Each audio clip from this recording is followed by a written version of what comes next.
Okay, so today we're going to be doing rate of change and slope. Rate of change is a ratio of the amount of change in the output and the amount of change in the input. So example 1. Eve keeps a record of the number of lawns she has mowed and the money she has earned. Tell whether the rates of change are constant or a variable. So constant means that the rates of change stay the same consistently. Variable means that there are different numbers. So the way we find the constant rate of change is the same way we have found slope. We find the change of y over the change of x. So this is x and that's your y. So from day 1 to day 2, the change between these, 45 minus 15 is 30. And the change between day 1 and day 2 is 2. So 30 of 2 is 15. Okay, so from day 2 to day 3, 45 minus 90 is 45. And then from day 2 to day 3 is 3. Divide that, that's 15. And then day 3 to day 4 is 120 minus 90, which is 30.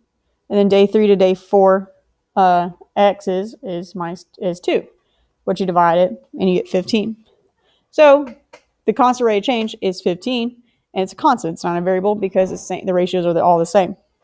And now you try one. Now you tell me if this is a constant or a variable. Okay, so this is my x and that's my y. So from here, changed 18. From here is 0.5. Well, 18 divided by 0.5 is 36. Okay. So then this one, 31 minus 18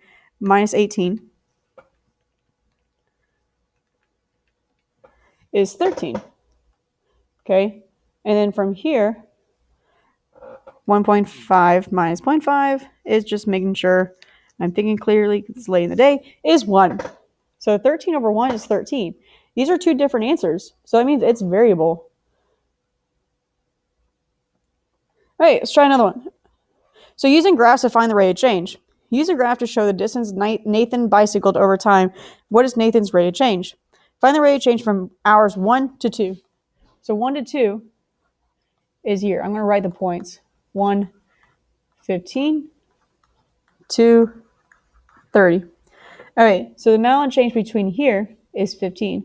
So you do 30 minus 15, which is 15. 2 minus 1 is 1. So it means it's 15 miles an hour. All right, so I'm going to find the distance between 1 hour and 4 hours. So 4 hours is 460. So the amount of difference between, so you're going to do 60 minus 15, which is 45. And then you're going to do 4 minus 1, which is 3. So 45 divided by 3 is 15. Oh, look, that's the same. Good. So now we're going to do 2 to 4. So you're going to do 60 minus 30 and 40 minus 2. So 60 minus 30 is 30. 4 minus 2 is 2, which is 15.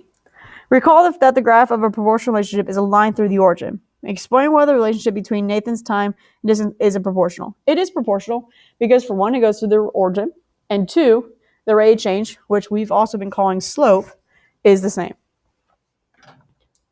Okay, example 2, find slope of the line. So choose 2 points on the line, find the change in y values or the change of x. And we're going to use called rise over run, like we did last Friday. So I need 2 points on the graph. So here's a point, and here's a point. So I'm going to rise. 1, 2. So I rose 2. I'm going to run.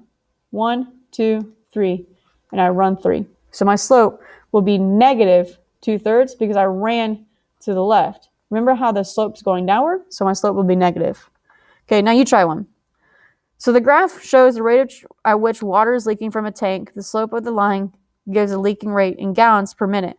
So the rise. I'm going to try the rise. 1, 2, 3. So I rose 3. 1, 2, 3, 4. And I ran 4. So it's 3/4 per minute. Hey guys, that's just a little quick review. If you need help, just let me know. Thank you.